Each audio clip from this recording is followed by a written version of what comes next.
Hello there and welcome to Brian Lomax's Movie Talk and my latest Blu Ray update. Just wanted to catch you up on some of the Blu Rays I've been buying lately. So yeah, let's delve straight into it.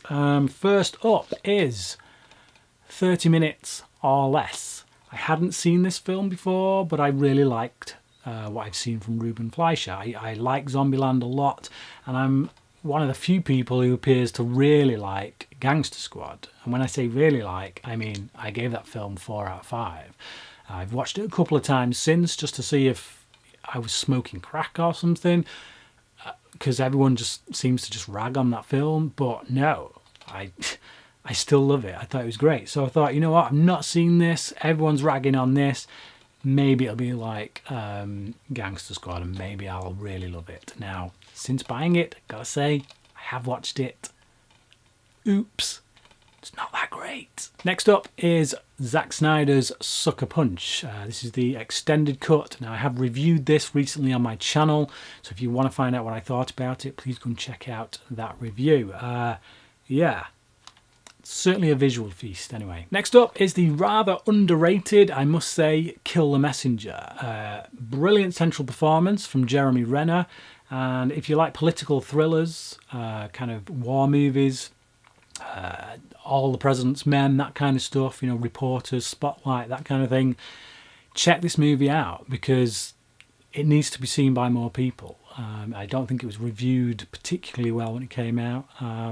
But I was pleasantly surprised by it. Very good film. Then we've got Chasing Mavericks, starring Gerard Butler. Now, the primary reason I got this, because it's not the best reviews, I'd say, but the main reason I got it is because it's directed, well, co-directed by Curtis Hanson, the late Curtis Hanson, who directed one of my favourite films, LA Confidential. He's also directed several other really great films.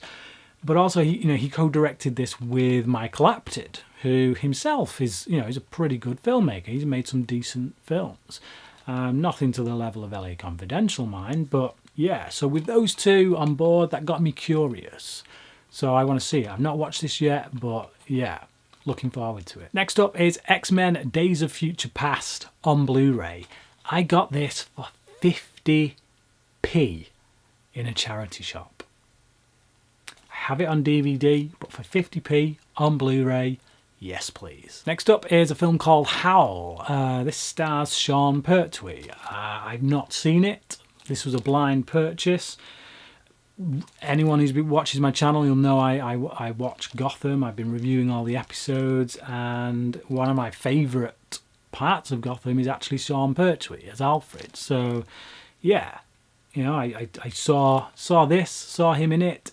It's a British horror film. If it's got anywhere near the kind of vibe that Dog Soldiers has, another film that Sean Pertwee was in, then I'll be impressed. So, Howl. Looking forward to that one. Next up is In the Valley of Ella. This is a film from Paul Haggis. Just had to check the credit then because I forgot his name. But yeah, the dude who did Crash. A film that gets ragged on quite a lot, but I really like. Loved it when it first came out, but over the years, it's, some of the criticisms I've heard of people I've taken on board, and I realise it's not quite as good as I remember, but it is still a very good film, I think. And he is, I think, a good filmmaker. And this is a really good film.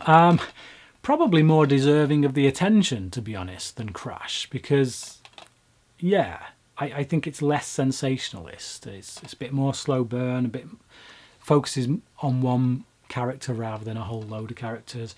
But yeah, great turns from Tommy Lee Jones and Charlize Theron. Really good film. If you've not seen this, check it out. Next up is Predators. This is my second favourite Predator film. I know a lot of people will probably say that's not saying much when you've got the AVP films and Predator 2 to contend with. Predator 2 is actually quite a decent film, I think. It's a bit of a guilty pleasure. But this, I think, is genuinely a good film. Yeah. What can I say? I like it. I like it a lot. And I'm really looking forward to Shane Black's new Predator film when that comes out. So, There you go. Finally, we've got Godzilla. Now, this film made my top 10 during the year it came out. I think it was 2014, I think. Don't quote me on that. But yeah, I think it was 2014. But either way, it made my top 10 when it came out. I have seen it again since, and I probably wouldn't have put it in my top 10 now on reflection, but I still think it's a very good film. Very good film. I like the slow burn nature of it. I like the fact that we hold off from seeing Godzilla in all his glory until later in the film, because it builds that tension up of seeing him. I recently saw the King Kong or Kong Skull Island, and I've got to say I prefer this a lot more than I did Kong Skull Island. I think this has got a bit more to say, but yeah, it's good. Very good film. Looking forward to the two of them teaming up, having a smackdown, whatever that film's going to be. I think clearly they're going to fight each other, and then clearly a greater threat is going to come along, which they will both have to team up to defeat. So yeah, there you go. That is the Blu-rays I've been buying recently. If you've seen any of these films and you want to comment on them, let me know your thoughts, and please do so down below. Until next time, cracking.